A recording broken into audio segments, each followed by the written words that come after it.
UPSC उम्मीदवारों के लिए एक बहुत जरूरी सूचना है। हमारे व्हाट्सएप चैनल पर आपको नोट्स और प्रैक्टिस के लिए प्रश्न मिलेंगे।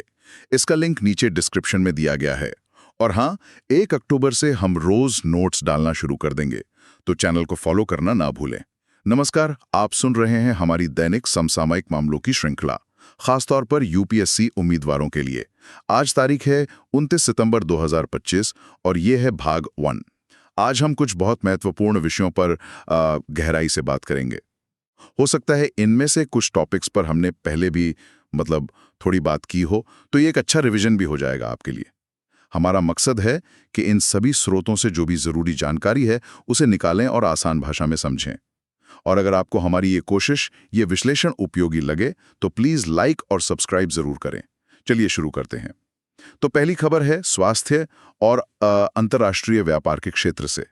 भारत ने हाल ही में चीन और थाईलैंड से एक दवा आती है, एथम्ब्यूटोल हाइड्रोक्लोराइड, टीबी की दवा है ये, उस पर एंटी डंपिंग जांच शुरू की है।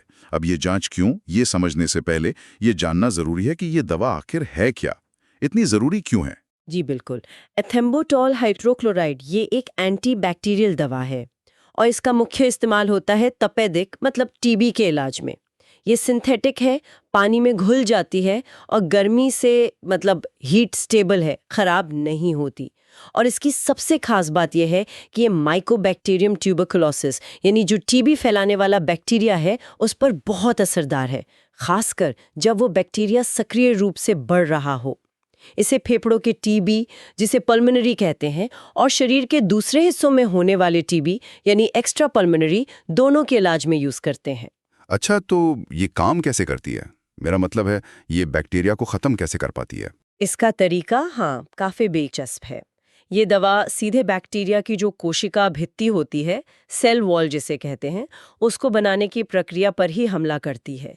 ये सेल वॉल का एक बहुत ज़रूरी हिस्सा होता है अर्बिनोगैलेक्टैन, उसके बनने में उसके पॉलीमराइजेशन में रुकावट डालती है। तो इसके बिना बैक्टीरिया की दीवार कमज़ोर हो जाती है और वो फिर बच नहीं पाता।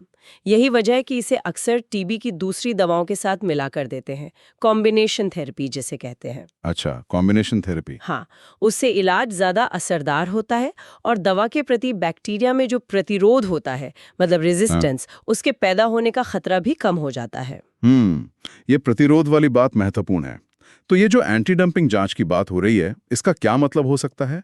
क्या ये सिर्फ हमारे घरेलू निर्माताओं के लिए है या इसका कोई और पहलू भी है? कोई देश अपना माल दूसरे देश में लागत से भी कम कीमत पर बेच रहा है, डंप कर रहा है, जिससे वहां के घरेलू उद्योग को नुकसान होता है।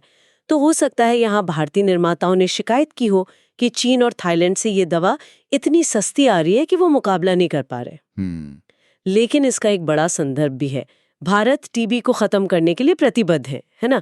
तो दवाओं की एक स्थिर और सस्ती सप्लाई जरूरी है। सही बात है। साथ ही ये मेक इन इंडिया और फार्मा सेक्टर में आत्मनिर्भरता से भी जुड़ा हो सकता है, घरेलू उत्पादन को बढ़ावा देना, आयात पर निर्भरता कम करना। सही बात है। हाँ, और ये याद रखना जरूरी है कि अगर ये दवा अकेले इस्तेमाल की जाए तो इसके खिलाफ प्रतिरोध बहुत तेजी से बनता है, इसलिए हमेशा कॉम्बिनेशन में ही देते हैं। और हाँ, कुछ साइड इफेक्ट्स भी होते हैं इसके, जैसे नजर में बदलाव, जोड़ों का दर्द, जी मिचलाना वगैरह। ठीक है, चलिए अब जरा पर्यावरण संरक्षण की तरफ चलते हैं। बिहार से एक अच्छी खबर आई है। वहां की 2 आर्द्र भूमियां वेटलैंड्स, बक्सर में गोकुल जलाशय और पश्चिम चंपारण में उदयपुर झील, इनको रामसर टैग मिला है। ये वेटलैंड्स का संरक्षण इतना जरूरी क्यों है वैसे, और इन दोनों साइट्स में क्या खास है? देखिए, वेटलैंड्स हमारे इकोसिस्टम के लिए बहुत ही ज़्यादा महत्वपूर्ण है। ये तो जैसे जैव विविधता के हॉटस्पॉट होते हैं, पानी को साफ करते हैं, बाढ़ को कंट्रोल करते हैं, कार्बन सोखने में भी मदद करते हैं। और रामसर कन्वेंशन जो है वो अंतर्राष्ट्रीय महत्व की ऐसी ही आर्द्र भूमियों के संरक्षण और उनके सही इस्तेमाल को बढ़ावा देता है।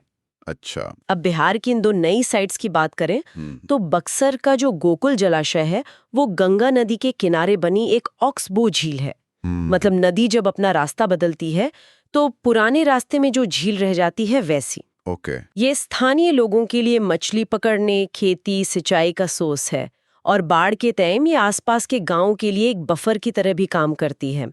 यहाँ 50 से ज्यादा पक्षियों की प्रजातियां भी मिलती हैं। और दूसरी है पश्चिम चंपारण की उदयपुर झील। ये भी एक ऑक्सबो झील है और ये उदयपुर वाइल्ड लाइफ सेंचुरी के घने जंगल से घिरी हुई है। यहाँ पौधों की विविधता तो कमाल की है, 280 से भी ज्यादा प्रजातियां। इनमें एक खास जड़ी बूटी भी है, एलिसीकार्पस रॉक्सबर्गियानस, जो सिर्फ भारत में ही मिलती है। अरे वाह। जी, और ये झील प्रवासी पक्षियों के लिए भी बहुत जरूरी है, खासकर सर्दियों में। करीब 35 तरह के प्रवासी पक्षी यहाँ आते हैं, जिनमें वो वल्नरेबल कॉमन पोचार्ड भी शामिल है। ये तो वाकई बहुत अच्छी बात है। लेकिन क्या इन जगहों पर कोई खतरा भी है? मतलब कोई चुनौतियां? और ये रामसर टैग मिलने से क्या कुछ फर्क पड़ेगा? हाँ, चुनौतियां तो हैं। जैसे उदयपुर झील में अवैध मछली पकड़ना एक समस्या है, और खेती का दबाव, खासकर जो रासायनिक खाद और कीटनाशक इस्तेमाल हो रहे हैं, उनसे भी खतरा है। रामसर टैग मिलने से होता ये है कि इन साइट्स पर अंतर्राष्ट्रीय ध्यान जाता है।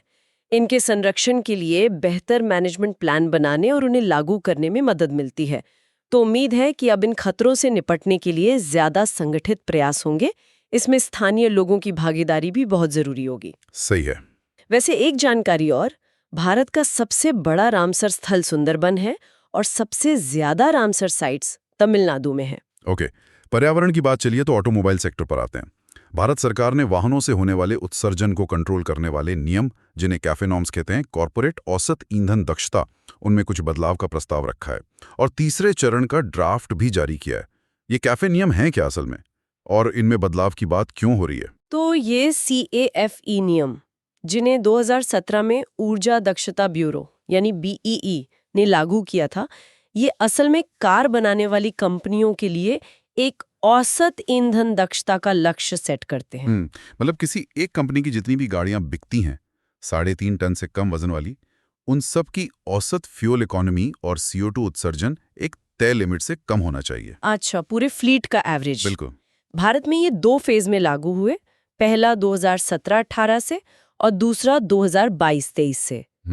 और ये petrol, diesel, LPG, CNG, hybrid, electric सब तरह की गाड़ियों पर लागू होते हैं। तो इनका मकसद क्या है? मतलब क्यों लाए गए ये नियम, और अब तीसरे चरण में क्या बदलने वाला है? क्या इससे गाड़ियां महंगी होंगी? इनका सीधा मकसद है तेल आयात पर हमारी निर्भरता कम करना, वायु प्रदूषण घटाना, और साथ ही इलेक्ट्रिक वाहन, CNG कारें, हाइब्रिड जैसी जो साफ सुथरी टेक्नोलॉजी हैं, उनको बढ़ावा देना। जैसे 2022-23 के लिए CO2 उत्सर्जन का लक्ष्य 113 ग्राम प्रति किलोमीटर से कम रखा गया था।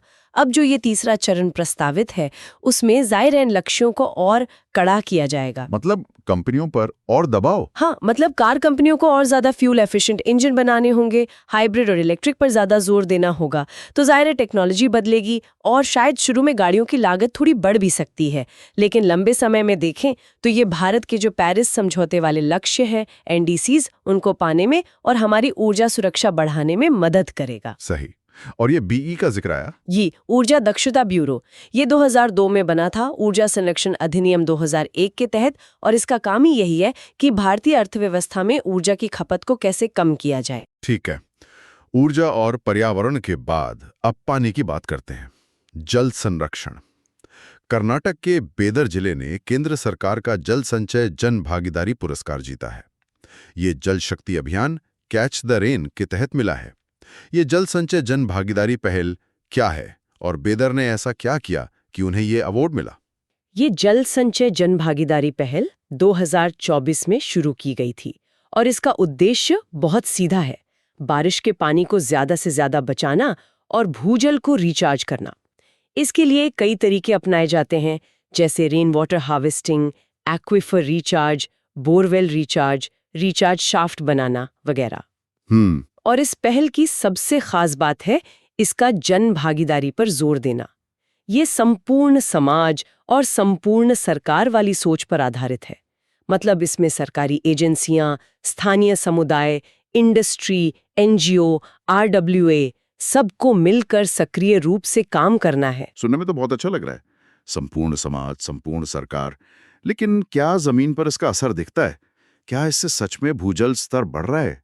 बीदर का उदाहरण क्या बताता है? हाँ, बिल्कुल असर दिखता है, खासकर जब इसमें वाकई में लोगों की भागीदारी होती है। बीदर जिले ने जरूर वर्षा जल संचयन के स्ट्रक्चर बनाने में, पुराने जल स्रोतों को ठीक करने में और लोगों को जागरूक करने में बहुत अच्छा काम किया होगा। अच्छा। तभी उन्हें ये पुरस्कार मिला। इस तरह की कोशिशों से ना सिर्फ भूजल का स्तर बढ़ता है, बल्कि पानी की क्वालिटी भी सुधरती है, क्योंकि पानी जमीन की परतों से छन कर नीचे जाता है। और साथ ही ये क्लाइमेट चेंज के असर, जैसे कभी बहुत बारिश, कभी सूखा, उनसे निपटने में भी मदद करता है।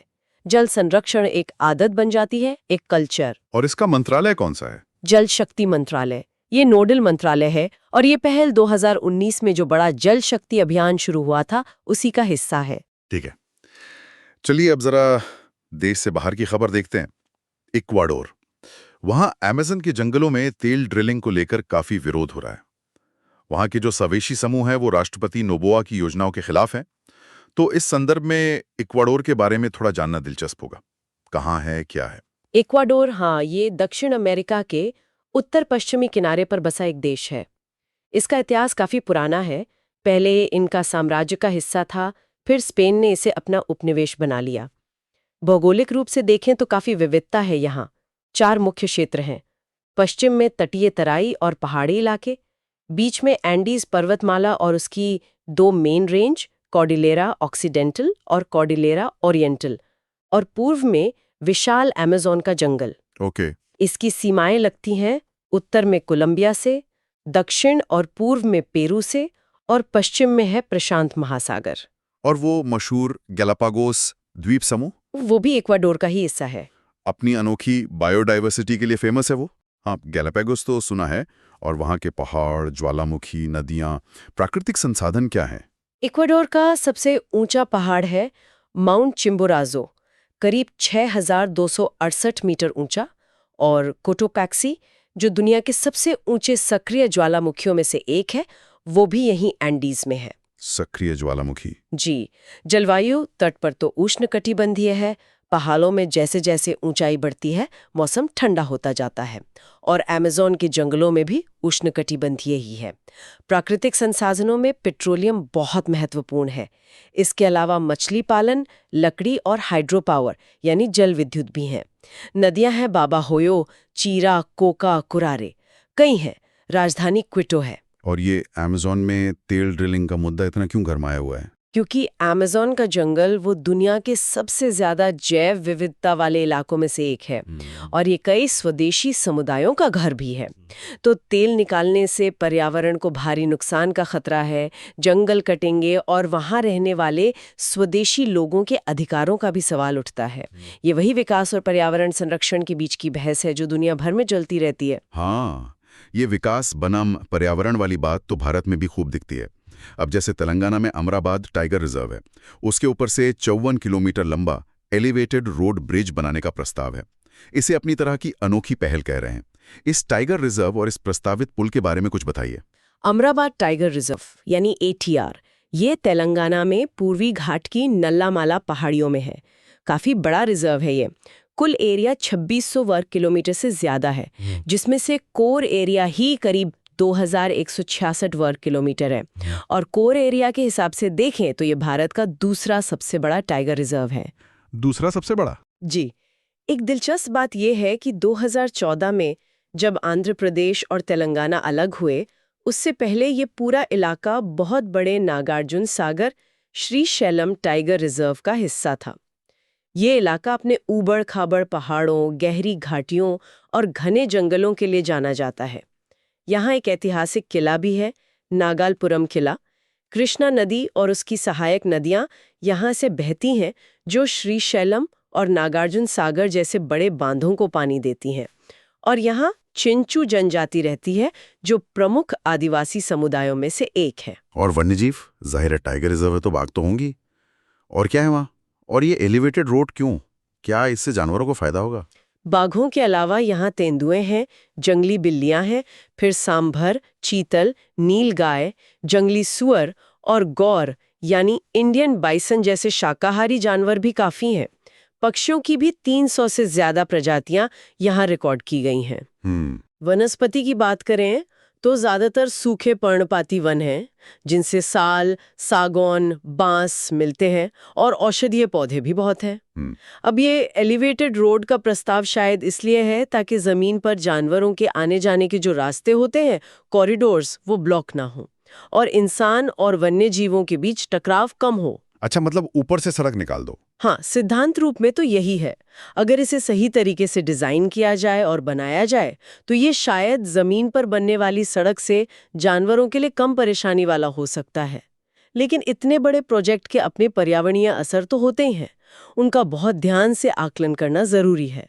देखना होगा कि ये वाकई में वन्य जीव संरक्षण और कनेक्टिविटी की जरूरतों में संतुलन बना पाता है या नहीं। सही कहा। एक और बड़ी परियोजना की बात करते हैं। अरुणाचल प्रदेश में ओजू जल विद्युत परियोजना। इसे हाल ही में पर्यावरण मंत्रालय के पैनल ने एनवायरमेंटल क्लियरेंस की सिफारिश की है। ये कितनी बड़ी है और कहाँ बन रही है? सिरी, ये ब्रह्मपुत्र की एक अहम सहायक नदी है। इसे अक्सर असम की लाइफलाइन भी कहते हैं। 2220 मेगावाट। जी, इस प्रोजेक्ट में run of the river scheme होगी, जिसमें डेली पीकिंग कैपेसिटी होगी। इसके लिए 100 मीटर ऊंचा कंक्रीट ग्रेविटी डैम बनेगा, करीब 14 किलोमीटर लंबी सुरंग बनेगी और एक अंडरग्राउंड पावर हाउस कॉम्प्लेक्स होगा। लागत भी बहुत है, करीब 24,900 करोड़ रुपए से ज्यादा, और इससे सालाना 8,400 मिलियन यूनिट से ज्यादा बिजली पैदा होने की उम्मीद है। ये सुबनसिरी नदी पर जो कई सारे बांध बनाने का प्रस्ताव है, उनमें ये सबसे बड़ा है। इतनी बड़ी परियोजना, वो भी सीमा के पास और इतने संवेदनशील इलाके में, इसके क्या असर हो सकते हैं? क्या चिंताएं हैं इसको लेकर? जाहिर है, चिंताएं तो हैं। इतने बड़े बांध बनाने से हमेशा पर्यावरण और समाज पर असर पड़ता है। जैसे बहुत सारी जमीन डूब जाती है, जंगल कटते हैं, बायोडायवर्सिटी का नुकसान होता है, नदी का बहाव बदल जाता है और नीचे के इलाकों पर भी असर पड़ता है। लोगों को हटाना, उनका पुनर्वास, ये भी एक बड़ा मुद्दा होता है। और क्योंकि ये सीमावर्ती इलाका है तो इसके सामरिक पहलू भी हो सकते हैं। हालांकि ये बिजली उत्पादन के लिए जरूरी हो सकती है, लेकिन इन सभी चिंताओं का बहुत सावधानी से मूल्यांकन और उनका समाधान जरूरी है। ये पर्यावरण मंजूरी की सिफारिश तो पहला कदम है। फाइनल मंजूरी और काम शुरू होने में इन सब बातों पर गौर करना होगा। ठीक है। अब स्वास्थ्य की दुनिया से एक और थोड़ी चिंता वाली खबर है। अमेरिका से कुछ आंकड़े आए हैं। पता चला है कि वयस्कों में तो यौन संचारित रोग मतलब एसटीडीज कम हुए हैं, लेकिन नवजात शिशुओं में सिफिलिस के मामले बढ़ गए हैं। ये सिफिलिस क्या चीज है और ये छोटे बच्चों को कैसे प्रभावित कर रहा है? सिफिलिस एक बैक्टीरियल इन्फेक्शन है, जीवाणु से होता है और ये मुख्य रूप से यौन संपर्क से फैलता है। ये ट्रेपोनेमा पैलिडम नाम के बैक्टीरिया से होता है। चिंता की बात यह है कि अगर इसका इलाज न किया जाए तो ये बहुत गंभीर स्वास्थ्य समस्याएं पैदा कर सकता है। हालांकि अच्छी बात यह है कि इसे रोका जा सकता है और इसका इलाज भी संभव है। एंटीबायोटिक दवाओं से, खासकर पेनिसिलिन से, ये आसानी से ठीक हो जाता है अगर शुरुआती स्टेज में पता चल जाए। इन्फेक्शन होने के बाद ये बैक्टीरिया कई सालों तक शरीर में बिना कोई लक्षण दिखाए रह सकता है और फिर अचानक सक्रिय हो सकता है, और ये गर्भावस्था में या बच्चे के जन्म के समय या कभी-कभी ब्रेस्ट फीडिंग से भी मां से बच्चे में जा सकता है। इसके लक्षण क्या होते हैं? और ये जो नवजातों में इसके मामले बढ़ रहे हैं, इसका क्या मतलब निकाला जाए? ये कोई बड़ी पब्लिक हेल्थ चुनौती है? सिफिलिस के लक्षण अलग-अलग चरणों में दिखते हैं। शुरुआत में आमतौर पर जन्नांगों, मलाशय या मुंह पर एक घाव जैसा होता है जिसमें दर्द नहीं होता। बाद में त्वचा पर बिना खुजली वाले रैशेस हो सकते हैं, खासकर हथेलियों और पैरों के तलवों पर। अच्छा। कई लोग तो सालों तक लक्षणों पर ध्यान ही नहीं देते। ये लक्षण चले जाते हैं, फिर वापस आ जाते हैं। अगर इलाज ना हो तो ये दिल, दिमाग या दूसरे अंगों को नुकसान पहुंचा सकता है। और नवजात शिशुओं में सिफिलिस, जिसे कंजेनाइटल सिफिलिस कहते हैं, वो बहुत खतरनाक हो सकता है। अगर गर्भवती महिला का इलाज नहीं होता या देर से होता है तो 50 से 80% मामलों में बच्चे पर बहुत बुरा असर पड़ता है। मृत जन्म हो सकता है, प्रीमेच्योर डिलीवरी हो सकती है या बच्चा जन्म से ही गंभीर बीमारियों के साथ पैदा हो सकता है। तो अमेरिका में नवजातों में इसका बढ़ना ये दिखाता है कि शायद गर्भवती महिलाओं तक सही समय पर जांच और इलाज नहीं पहुंच पा रहा है, या फिर एसटीडी रोकथाम के जो प्रयास है उनमें कहीं कोई कमी रह गई है। ये निश्चित रूप से एक बड़ी पब्लिक हेल्थ चुनौती है। बिल्कुल। और आखिर में सुरक्षा और शासन से जुड़ा एक अहम कानून है एफ्स्पा 1958, सशस्त्र बल विशेष शक्तियां अधिनियम। असम सरकार ने हाल ही में 3 जिलों में इसे और 6 महीने के लिए बढ़ा दिया है। ये कानून है क्या और इसे अशांत क्षेत्र में क्यों लगाते हैं? एफ्स्पा ये हमारी संसद ने 1958 में पास किया था। ये कानून सशस्त्र बलों को मतलब हमारी सेना को कुछ विशेष शक्तियां देता है, लेकिन ये शक्तियां सिर्फ उन्हीं इलाकों में मिलती हैं जिन्हें सरकार ने अशांत क्षेत्र यानी डिस्टर्ब्ड एरिया घोषित किया हो। इसका मकसद होता है कि ऐसे इलाकों में सार्वजनिक व्यवस्था बनाए रखने में सिविल एडमिनिस्ट्रेशन की मदद की जा सके। और अशांत क्षेत्र किसे घोषित करते हैं? किसी इलाके को अशांत तब घोषित करते हैं जब वहां अलग-अलग धर्म, नस्ल, भाषा, क्षेत्र के लोगों या जाति समुदायों के बीच झगड़ों या विवादों की वजह से हालात इतने बिगड़ जाएं कि सामान्य कानून व्यवस्था बनाए रखने के लिए सेना की मदद जरूरी हो जाए। केंद्र सरकार या राज्य के राज्यपाल या केंद्र शासित प्रदेश के प्रशासक ये पूरे राज्य या उसके किसी हिस्से को अशांत क्षेत्र घोषित कर सकते हैं। एक बार घोषणा होने पर ये कम से कम 3 महीने तक लागू रहती है। और ये विशेष शक्तियां क्या होती हैं? और ये कानून अक्सर विवादों में क्यों रहता है? क्या तर्क है इसके पक्ष और विपक्ष में? इन शक्तियों में कई चीजें शामिल हैं, जैसे सेना किसी इलाके में 5 या उससे ज्यादा लोगों के जमा होने पर रोक लगा सकती है। अगर उन्हें लगता है कि कोई व्यक्ति कानून तोड़ रहा है तो वो चेतावनी देने के बाद बल प्रयोग कर सकते हैं, जिसमें गोली चलाना या जिससे मौत हो जाए वो भी शामिल है। अच्छा। हाँ, अगर उन्हें वाजिब शक हो तो वो बिना वारंट के किसी को गिरफ्तार कर सकते हैं। बिना वारंट के किसी भी जगह घुसकर तलाशी ले सकते हैं, हथियार रखने पर पाबंदी लगा सकते हैं। गिरफ्तार किए गए व्यक्ति को पास के पुलिस स्टेशन को सौंपना होता है, गिरफ्तारी के कारणों की रिपोर्ट के साथ। और सबसे अहम बात जो अक्सर विवाद का कारण बनती है वो है प्रतिरक्षा या इम्यूनिटी। इस कानून के तहत अपनी ड्यूटी करते हुए सुरक्षा बलों ने जो भी कार्रवाई की है उसके लिए उन पर केंद्र सरकार की मंजूरी के बिना मुकदमा नहीं चलाया जा सकता। ये इम्यूनिटी वाला क्लॉज ये जिस पे सबसे ज्यादा बहस होती है। बिल्कुल, मानवाधिकार संगठन कहते हैं कि इससे ज्यादतियां होती हैं और जवाबदेही तय नहीं हो पाती। वहीं सुरक्षा बलों का तर्क होता है कि आतंकवाद और उग्रवाद से जूझ रहे मुश्किल इलाकों में असरदार तरीके से काम करने के लिए ये शक्तियां और ये सुरक्षा जरूरी है। तो ये कानून और व्यवस्था, राष्ट्रीय सुरक्षा और मानवाधिकारों के बीच संतुलन बनाने का एक बहुत ही जटिल मुद्दा है। अभी ये कहाँ लागू है? अभी ये असम, मणिपुर, नागालैंड, अरुणाचल प्रदेश के कुछ हिस्सों में और जम्मू कश्मीर केंद्र शासित प्रदेश में लागू है। तो ये थे आज के कुछ जरूरी समसामयिक विषय। स्वास्थ्य, पर्यावरण, सुरक्षा, अंतर्राष्ट्रीय मामले, बड़े प्रोजेक्ट्स, काफी कुछ कवर हुआ। जी हाँ, और आज की चर्चा से कई अहम सवाल भी उठते हैं, जैसे चाहे वो अमेज़न में तेल निकालना हो या टाइगर रिजर्व के ऊपर पुल बनाना हो या सीमा के पास बड़ा बांध। विकास की जो जरूरतें हैं और पर्यावरण या स्थानीय समुदायों के जो हित है उनके बीच सही संतुलन कैसे बनाया जाए, ये एक ऐसा सवाल है जिस पर हमें लगातार सोचने और बहुत सावधानी से योजना बनाने की जरूरत है। बिल्कुल सही। एक बार फिर याद दिला दूं, यूपीएससी नोट्स और अभ्यास प्रश्नों के लिए हमारा व्हाट्सएप चैनल देखना ना भूलें, लिंक डिस्क्रिप्शन में है। और अगर आपको ये विश्लेषण, ये बातचीत उपयोगी लगी हो तो लाइक और सब्सक्राइब जरूर करें। अगले विश्लेषण में आपसे फिर मिलेंगे। धन्यवाद। धन्यवाद।